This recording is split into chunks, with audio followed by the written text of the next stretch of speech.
আসসালামু আলাইকুম। আজকে আমরা আমাদের খামারে যেই কয়েকটা গরু আছে সেই গরুগুলোকে কৃমিনাশক সহ যেই ভিটামিন ক্যালসিয়ামগুলো দেওয়ার দরকার সেগুলো দেব। আসলে আমাদের এই গরুগুলো প্রাপ্তবয়স্ক হয়েছিল না, যার জন্য আমরা এই ওষুধগুলো দিয়েছিলাম না। আর আমাদের খামারে এখন গরুর পরিমাণ অনেক কম থাকার কারণে আমরা আমাদের গরুর ভিডিও খুব একটা করি না। আর এই গরুগুলোকে আমরা খুব একটা বেশি দানাদার জাতীয় খাবারও দেইনি, কারণ এই গরুগুলো ছোট ছিল সাইজে। আর এই গরুগুলোর গত বছরে ল্যাম্পি হয়েছিল, যার পর থেকে এই গরুগুলো অবস্থা খুবই খারাপ ছিল। তারপরেও আলহামদুলিল্লাহ এখন গরুগুলোর অবস্থা মোটামুটি ভালো। এ পর্যন্ত যে যা আছে এই গরুগুলো সবই কাঁচা ঘাস এবং খড় খেয়েই এত বড় হয়েছে। যেহেতু আমরা আর কিছুদিন পরে এই গরুকে দানাদার খাবার দেওয়া শুরু করব, মানে বাণিজ্যিকভাবে এটাকে চাষ করা শুরু করব, তার আগে আমরা এই গরুকে কলিজা কিমড়ি বা ফিতা কিমড়ি যেই কিমড়িগুলো আছে সেই ধরনের ওষুধগুলো দিয়ে দেব, সাথে সাথে ভিটামিন ক্যালসিয়াম এবং রুচির জন্য যে ওষুধ লাগবে সেগুলো দিয়ে দেবো। এই ওষুধগুলো দেওয়ার জন্য আমাদের গ্রামের ভেটেনারির যে একটা ছোটো ভাই ডাক্তার আছে তাকে নিয়ে এসেছিলাম। সেই ওষুধগুলো দেওয়ার পরে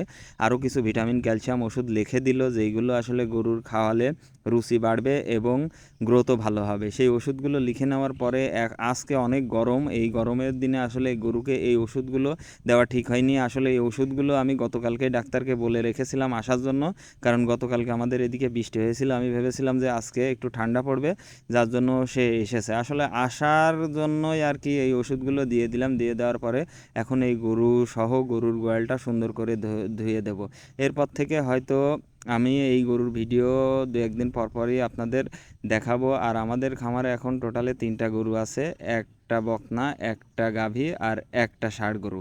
আর কিছুদিনের ভিতরে বা ঈদের পরে ইনশাল্লাহ আরও কিছু গরু আমি কিনবো, সেই চিন্তা ভাবনা করেই এগোচ্ছি। আর প্রতি বছরই এই কুরবানি সামনে করে আমার খামারে বেশ কিছু গরু থাকে, যেইখান থেকে আমরা 2-3টা করে গরু প্রতি বছরই কুরবানিতে বিক্রি করতে পারি। কিন্তু দুঃখের বিষয় এবার আমার খামারে ঈদে বিক্রি করার মতো বা কোরবানি দেওয়ার মতো কোনো প্রকার গরু নাই, যার জন্য মনটা অনেকই খারাপ। কারণ ঈদের সামনে করে সবারই একটা আশা থাকে যে আমার গরু বিক্রি করব, যেহেতু আমরা গরু পালি সারা বছরই কম বেশি, কিন্তু এখন আমাদের না থাকায় আসলে কিছু করার নেই। এই জন্যই আর কি আমরা ঈদের পরে যেই চালানটা আছে সেইটাইতেই এই গরুটা বিক্রি করব ইনশাল্লাহ।